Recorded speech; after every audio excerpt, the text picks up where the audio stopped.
Voilà le scénario. Tu as monté ta startup, vous êtes plusieurs associés, dont un CTO. Le CTO, c'est celui-ci qui a développé toute la techno. La techno, elle fait la valeur de ta boîte. C'est vraiment ce sur quoi repose ton activité. Or, 6 mois plus tard, crise intergalactique, ton CTO a changé de vision, il claque la porte. Là, il y a un gros problème, puisque tu te rends compte que ton ex-CTO n'a pas cédé ses droits de propriété intellectuelle au profit de ta startup. Soit parce que vous n'avez pas conclu de pacte d'associés, soit parce que ce pacte d'associés ne comprend pas de clause de propriété intellectuelle. Là, évidemment, maintenant que vous êtes en froid, il rechigne à l'idée de te céder les droits. Gros problème, le résultat, c'est qu'aujourd'hui, tu ne peux pas poursuivre ton activité qui repose sur cette techno, dans la mesure où tu te rendrais coupable de contrefaçon de droits d'auteur. Ça, c'est la situation la plus extrême. Mais sans en arriver là, tu peux faire face à des situations quand même assez problématiques dont tu te passerais bien. Dans cette vidéo, on va parler de propriété intellectuelle et plus spécifiquement de droits d'auteur et des bases que tu dois connaître pour éviter ces situations.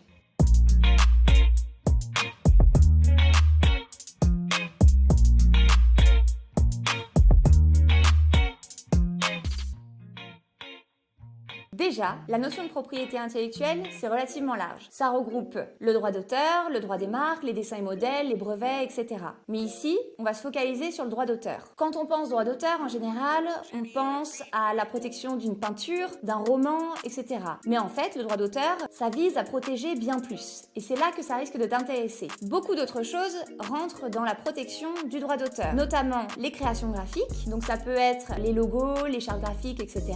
Mais aussi les contenus rédactionnel. Donc là, ça va être tout ce qui va être documentation commerciale, mais également les articles de blog si tu en as un. Et enfin, ça vise également à protéger les logiciels. En parlant de logiciels, il y a une petite distinction à opérer entre logiciel et algorithme. Ce qui est protégé, ce sont les lignes de code en tant que telles du logiciel. L'algorithme, c'est une logique, c'est une méthode, c'est finalement la manière dont l'humain va faire fonctionner son logiciel. Il n'est pas protégé par un droit de propriété intellectuelle en tant que tel. Par conséquent, comment le protéger? La seule chose qui s'offre à toi pour le protéger, c'est le secret. À chaque fois que tu vas parler, échanger, expliquer quels sont les rouages de ton algorithme à une tierce personne, la seule manière de le protéger, c'est par le secret. Tu devras donc faire signer un accord de confidentialité, autrement appelé NDA, à toute personne à qui tu communiqueras les rouages de ton algorithme. Le secret, c'est également la meilleure protection pour tout un tas d'autres choses, notamment tout ce qui va être les savoir-faire, les données confidentielles, en somme, toute chose qui n'est pas directement protégée par un droit de propriété intellectuelle. Alors, il y a une chose qu'il faut absolument que tu saches, c'est que le droit d'auteur se distingue des droits de propriété industrielle. J'entends par là les marques, les brevets, les dessins et modèles essentiellement. En effet, le droit d'auteur naît du fait même de la création. Il n'y a donc pas de dépôt ou de formalité préalable pour pouvoir bénéficier des droits d'auteur. À partir du moment où la création existe, où les lignes de code sont codées, il y a droit d'auteur attaché à ces éléments. Pas besoin de faire quelconque dépôt auprès d'un office ou d'un organisme spécifique. Maintenant que tu sais ce que c'est, voyons pourquoi c'est important que ta startup se fasse céder les droits d'auteur. Alors attention, la première chose à savoir, c'est que c'est bien ta startup qui doit être titulaire des droits et non pas toi, personne physique, quand bien même tu serais mandataire social, président, directeur général, etc. Tout ce qui est protégeable au titre du droit d'auteur, à partir du moment où c'est bien ta startup qui en est titulaire, c'est un actif immatériel valorisable. Ça vient donc valoriser ta société, ce qui est essentiel si tu envisages de lever des fonds. Par ailleurs, être titulaire des droits d'auteur permettra à ta société d'agir à l'encontre de toute personne, un concurrent par exemple, qui utiliserait ou exploiterait ces éléments sans ton autorisation. C'est donc un avantage concurrentiel.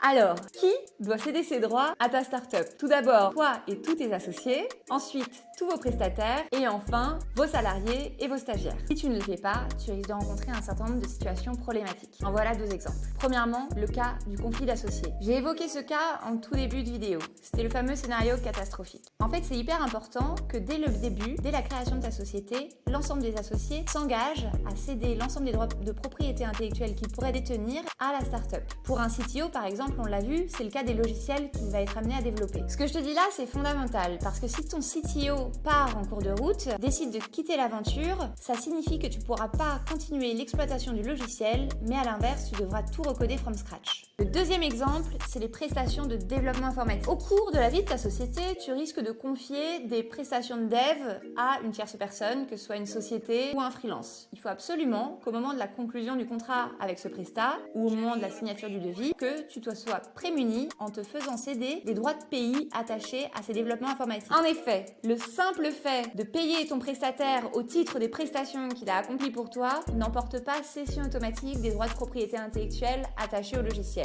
Ça ne semble pas évident, et pourtant, si la cession n'est pas actée par écrit, il n'y a pas de cession. Le risque, c'est qu'à l'issue des prestations, et une fois que tu as payé ton prestataire, tu te rendes compte que tu ne détiens pas les droits. Résultat, tu ne peux pas librement exploiter les livrables issus de la réalisation des prestations. Et théoriquement, ton prestataire pourrait te demander une rémunération complémentaire au titre de la cession.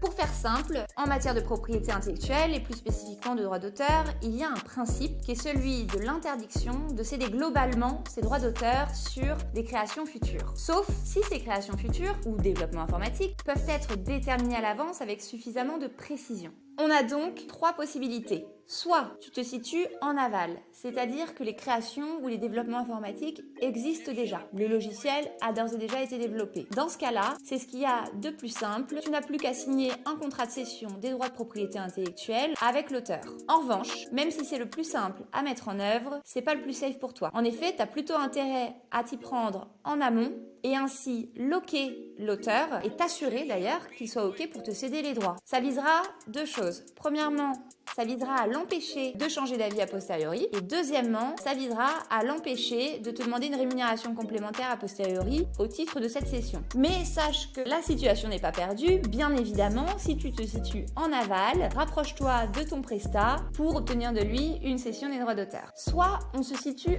en amont de la réalisation des créations ou du développement du logiciel. Et à ce moment-là, je m'en réfère au principe de base que j'exposais il y a une minute, à savoir l'interdiction de céder globalement ses droits d'auteur sur des œuvres futures. Là, on a donc deux possibilités. Soit les créations sont suffisamment précises, tu peux les déterminer à l'avance. C'est typiquement le cas du prestataire à qui tu confies une mission qui répond à un cahier des charges super strict. À ce moment-là, pas de problème, tu peux d'ores et déjà procéder à la rédaction d'un contrat de cession ou alors inclure une clause de cession de droits de propriété intellectuelle dans ton contrat de prestat. La deuxième possibilité en revanche, c'est le cas où à l'avance, les créations ou ce qui va faire l'objet de la mission n'est pas encore déterminable avec un degré de précision suffisant. À ce moment-là, ce que tu vas faire, c'est la parade de l'engagement de cession. En amont de la mission ou en amont de la réalisation des développements informatiques, tu vas obtenir de l'auteur un engagement de céder ses droits de propriété intellectuelle une fois la mission accomplie, au fur et à mesure de la réalisation de ses créations ou du développement de ses logiciels. À ce moment-là, ça requerra qu'à la toute fin, a posteriori, tu régularises la cession. C'est super simple, au moyen d'un petit document qui renvoie à l'engagement de cession, au contrat par lequel l'auteur s'était initialement engagé à céder ses droits, et ensuite, il ne te restera plus qu'à identifier, a posteriori, les éléments sur lesquels tu souhaites obtenir les droits. Ta startup ne sera donc titulaire des droits qu'à compter de la régularisation, mais au moins, tu auras loqué l'auteur qui ne pourra pas céder ses droits à quelqu'un d'autre, ou encore les garder pour lui, sous peine de violer son engagement contractuel. Le code de propriété intellectuelle conditionne la validité d'une cession de droit d'auteur à un certain nombre de conditions que tu dois bien avoir en tête. La première condition, c'est qu'une cession doit être consentie par écrit. Deuxième condition, ta cession doit bien étayer, lister et identifier les droits qui sont cédés. Mais alors, qu'est-ce qu'on entend par lister et identifier les droits qui sont cédés? On entend en fait deux choses. Premièrement, c'est que tu dois bien identifier ce sur quoi porte la cession. Tel logiciel, telle création, etc. La deuxième chose, c'est que tu dois bien identifier quels sont les droits qui sont cédés. Par là, j'entends le droit de reproduction, de représentation, d'adaptation, de traduction, d'utilisation sur tel ou tel support, etc. C'est hyper important, car tout ce qui n'est pas expressément cédé à ta société, l'auteur le garde. Par exemple, tu confies un shooting photo à un photographe professionnel et tu omets de te faire céder les droits d'adaptation ou de modification. Or, tu te rends compte que la photo, elle t'a été transmise dans un certain format et tu te rends compte que ce format, il n'est pas compatible avec Instagram. Or, tu as envisagé de faire une utilisation de cette photographie justement sur les réseaux sociaux à des fins promotionnelles. T'es donc bien embêté. Si jamais tu ne t'es pas fait céder les droits d'adaptation ou de modification, tu ne pourras pas renier la photographie pour justement la poster sur Insta. Si tu contractualises avec un prestataire, avec un système de devis facture, vérifie que cette facture comprenne bien une clause de cession des droits de propriété intellectuelle. Cette clause devra donc bien spécifier sur quoi porte la cession et également, elle devra étayer l'ensemble des droits que tu entends te faire céder. Si en revanche, avec ton prestat, tu signes un véritable contrat de prestation de service, alors cette clause pourra figurer au sein du contrat de prestat. Concernant tes salariés, vérifie que tous tes contrats de travail comportent bien une clause de propriété intellectuelle. Pour tes stagiaires, en général, les conventions de stage ne prévoient pas de clause de propriété intellectuelle, donc pense bien à leur faire signer un contrat de cession de leurs droits, soit en amont, soit en aval. Enfin, pour ce qui est des associés, assure-toi que ton pacte d'associés comprenne bien une clause de cession des droits de propriété intellectuelle.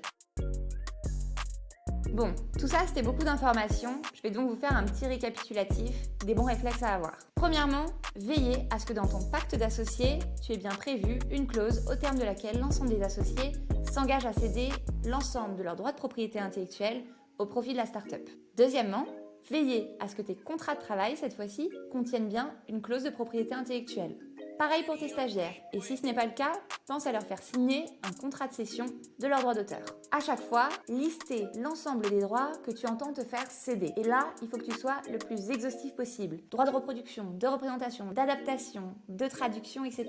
Lorsque cela est nécessaire, pensez régulièrement à régulariser toutes les cessions qui requièrent justement une régularisation a posteriori. Pour rappel, il s'agit essentiellement des associés ou encore des salariés. Et enfin, sixièmement, lorsque tu fais appel à un prestat pour la réalisation soit de développement informatique, soit de création de contenu rédactionnel ou de création graphique, pense bien en amont à te faire céder les droits de propriété intellectuelle attachés au livrable.